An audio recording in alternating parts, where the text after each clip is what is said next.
Hey, folks, it's your buddy Mike Messier. Just listened to an interesting story here. Britney Spears, The Woman in Me, Audible. This is getting some attention. Been out for maybe a month and a half or so. But yeah, I banged it out pretty quick. I listened to it basically yesterday, and today I finished it. About 5 hours and 14 minutes. Brittany I always like audiobooks where the actual writer, the author, if you would, reads their own audiobook. Sometimes with celebrities, it's a mixed bag. Molly Shannon, I just listened to her audiobook earlier this year. She read her own book. I would have liked to have heard Brittany read her own book, but she does introduce in her voice the kind of prologue or the opening, and she basically says it's too hard for her to deal with this stuff. And once you get into the book, you kind of find out why. And look, I was a bit skeptical going in. I mean, first of all, I'm skeptical. Did Brittany actually sit down and write this book? I don't recall if she's listed a co-author or a friend to help her write this thing. Sometimes they do that. But whether she actually sat there and wrote it or dictated the book to someone else, I don't know.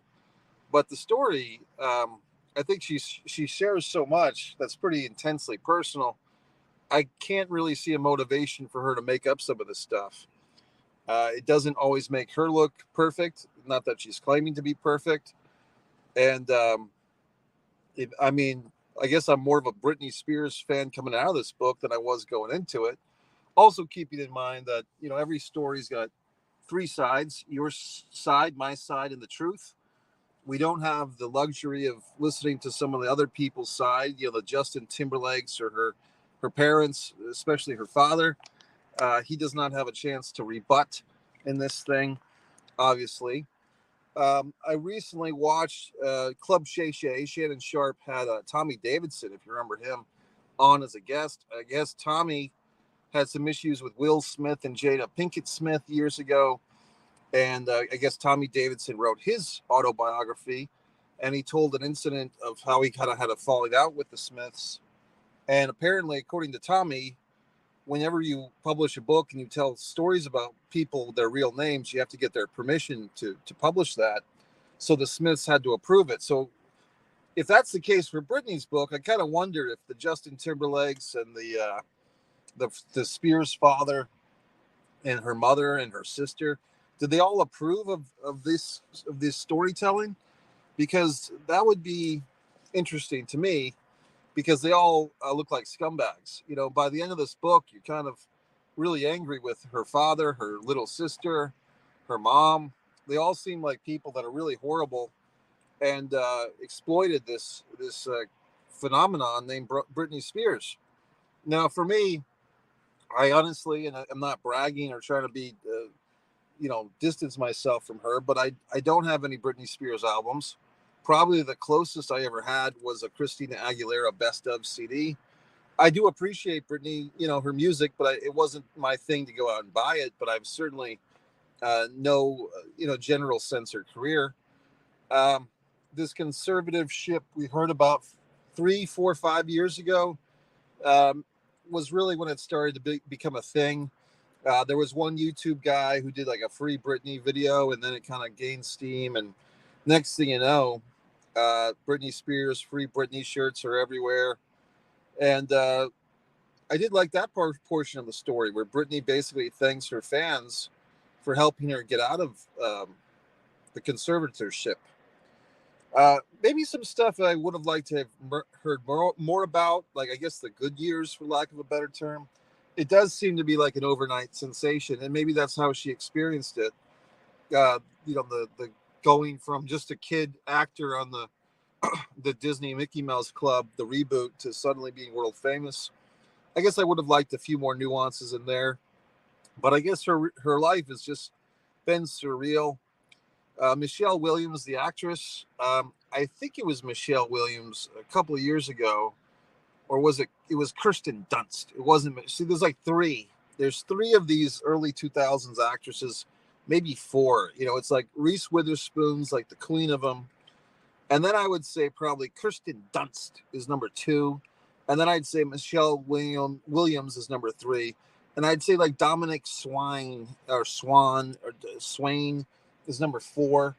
That's how I kind of rank these early 2000s, mid 2000s blonde actresses. But Reese is the queen of that sect. Um, and like I said, Michelle's kind of like third on the list. Maybe she's above Kirsten Dunst. Also, it says at the end of the book that talk about someone we haven't talked about, kind of in that same cloth. Britney's audio recording of the intro was recorded apparently by was it Kate, not Kate Holmes, Goldie Hawn's daughter, Kate. What was Goldie Hawn's daughter's name? God, all these people.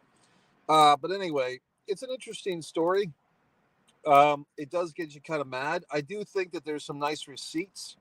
You know, if I go back later, if I have the energy to make a nice thumbnail for this fucking video, like there would be some receipts. You know, she's handing out receipts, as the kids say.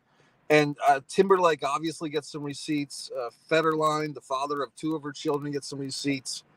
And some other people you wouldn't expect, but she names out Meredith Vieira, who's a Rhode Islander. She gets a little shout out, and not in a good way. Meredith Vieira, you know, interviewing, or Meredith fucking Vieira, as Britney says, gets called out for interviewing Britney's mom. I guess Britney's mom and Britney's sister published tell-all books, you know, kind of capitalizing or profiting from Britney's struggles. And Meredith fucking Vieira gets a shout out. Sarah Silverman, you know, who I like Sarah Silverman as a comedian, but, you know, she gets a little shout out here, a little receipt from Britney. And, you know, and you kind of see this cruelty. And, you know, that's an interesting thing. I mean, was this people rant and rave about this movie, Love Actually. A friend of mine a couple of years ago was telling me I had to go see Love Actually because I'd never seen it. Well, I saw the trailer, the preview for Love Actually, this 20-year-old movie, and there's like a Britney Spears basically being a slut joke. There's like a slut shaming Britney Spears joke in the middle of this trailer. And I say, well, you know, maybe I won't go see it. Like if that's the type of humor that's exploitive to good old Britney, you know, but it's true.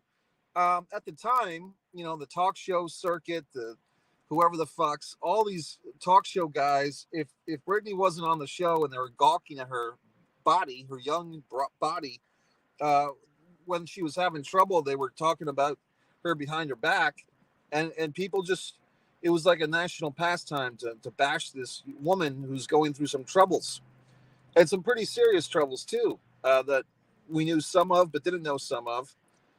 Child custody battles. I mean, she tells a story about when she shaved her head and she was not able to see her children at that time from K-Fed. So, I mean, it's very interesting. Now, where the fuck is K-Fed now? Nowhere. And if you remember the WWE, you know if you subscribe to One Pro Wrestling and Sports Fan, I'm pretty much a pro wrestling aficionado and expert. But K-Fed pinned John Cena on Monday Night Raw. So the WWE was bending the knee to K-Fed too. It's just interesting how this young woman was really bastardized or treated poorly, is what I'm saying, by society, by you. All the people in power, the Meredith Vieras, the Sarah Silvermans, they all betrayed her. And, you know, I think a funny line that Britney has in this is when she says, you know, they were always giving me hard times about my music, you know, saying it was just a pop artist. She's like, I'm a Southern girl from the South who signs my name with hearts. Do you want me to be a Bob Dylan impersonator? I mean, that's a good line. So, I mean, I think it's kind of interesting because she basically defends herself for being herself. You know, she was into pop music. She was into Mariah Carey. You know, she shouldn't be expected to be a Bob Dylan impersonator. So I really enjoyed this book. I mean, I think the book was a giant FU to dad, FU to mom, FU to sis, FU to the system, the court system, the legal system, FU to the media. I think Britney put all these assholes in check. So like I said, I've never owned Britney Spears album before. I'm kind of curious now. The one, I think it was called Blackout, that had Toxic. She says that's like her masterwork. So I might have to listen to that now through the YouTube music.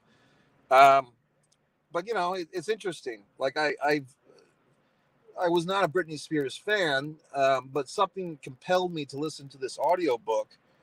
Um, I do feel Michelle Williams, to give her credit, she did a nice job. She did not try to impersonate Britney or do a Southern Belle voice, not that I could tell. But after a while, you kind of like just feel you're listening to Britney.